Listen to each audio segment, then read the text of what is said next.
अध्याय 5 मछुओं का बुलावा। एक दिन ईसा गेनेसरेत की झील के पास थे। लोग ईश्वर का वचन सुनने के लिए उन पर गिरे पड़ते थे। उस समय उन्होंने झील के किनारे लगी 2 नावों को देखा। मछुए उन पर से उतरकर जाल धो रहे थे।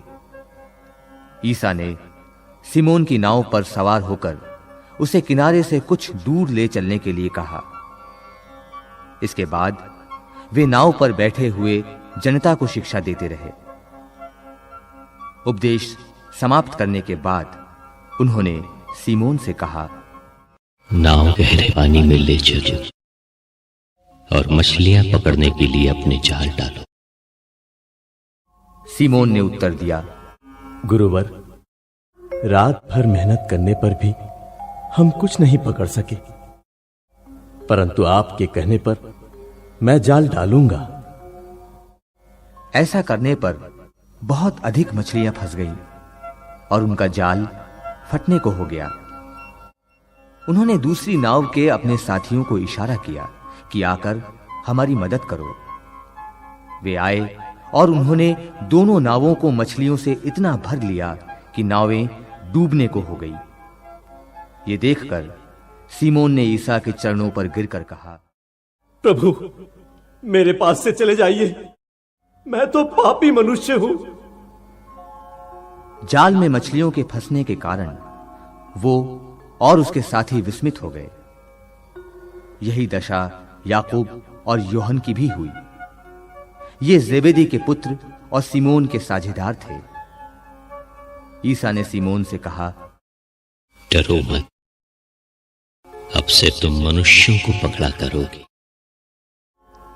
वे नावों को किनारे लगाकर और सब कुछ छोड़कर ईसा के पीछे हो लिए।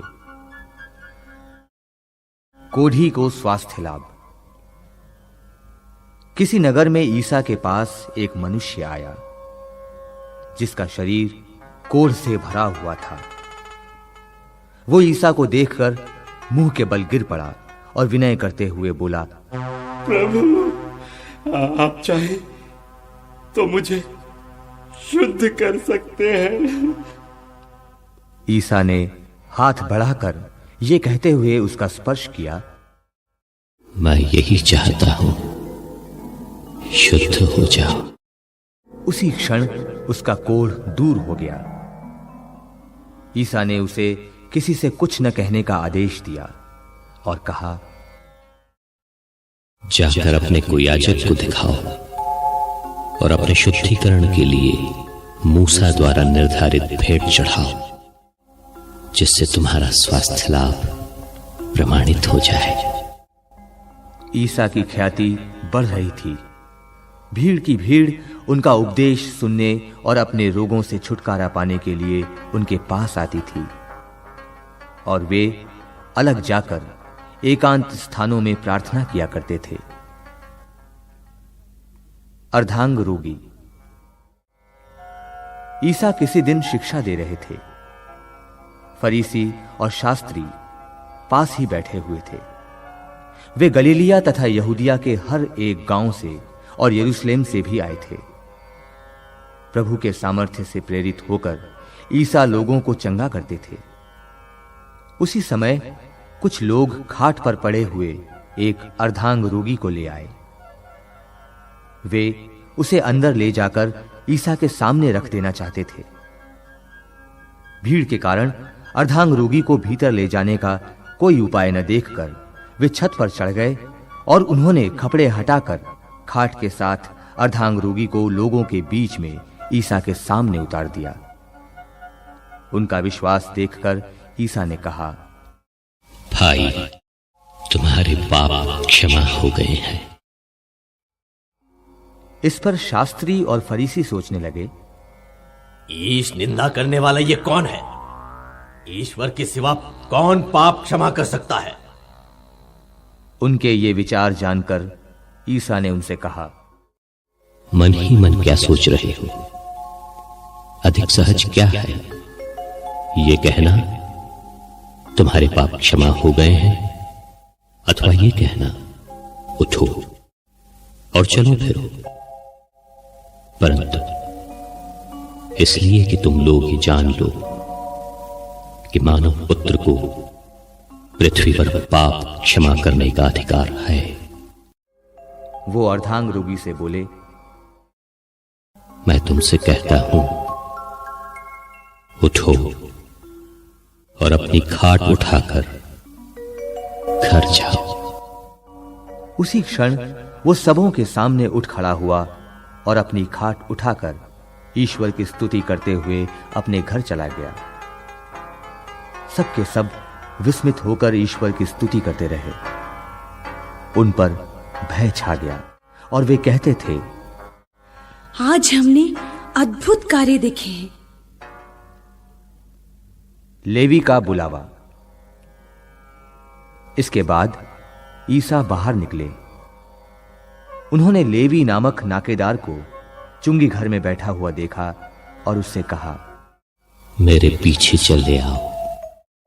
वो उठ खड़ा हुआ और अपना सब कुछ छोड़कर ईसा के पीछे हो लिया। लेवी ने अपने यहां ईसा के सम्मान में एक बड़ा भोज दिया।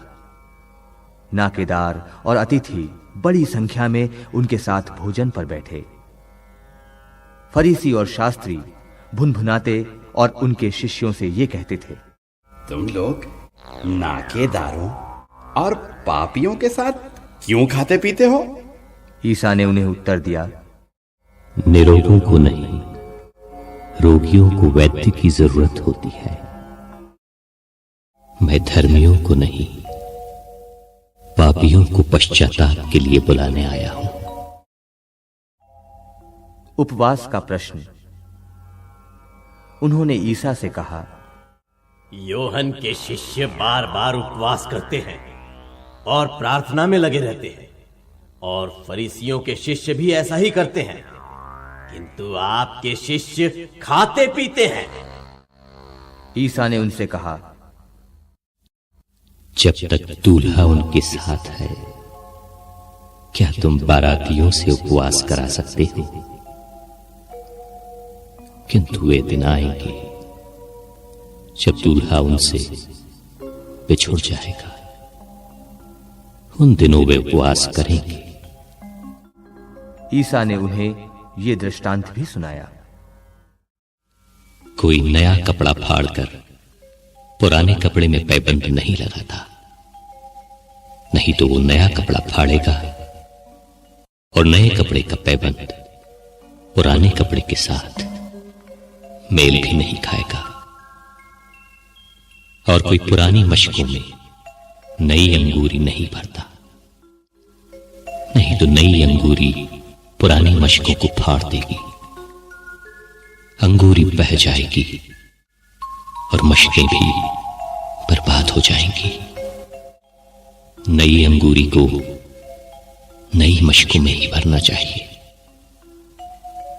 कोई पुरानी अंगूरी पीकर नई नहीं चाहता, वो तो कहता है पुरानी ही अच्छी है।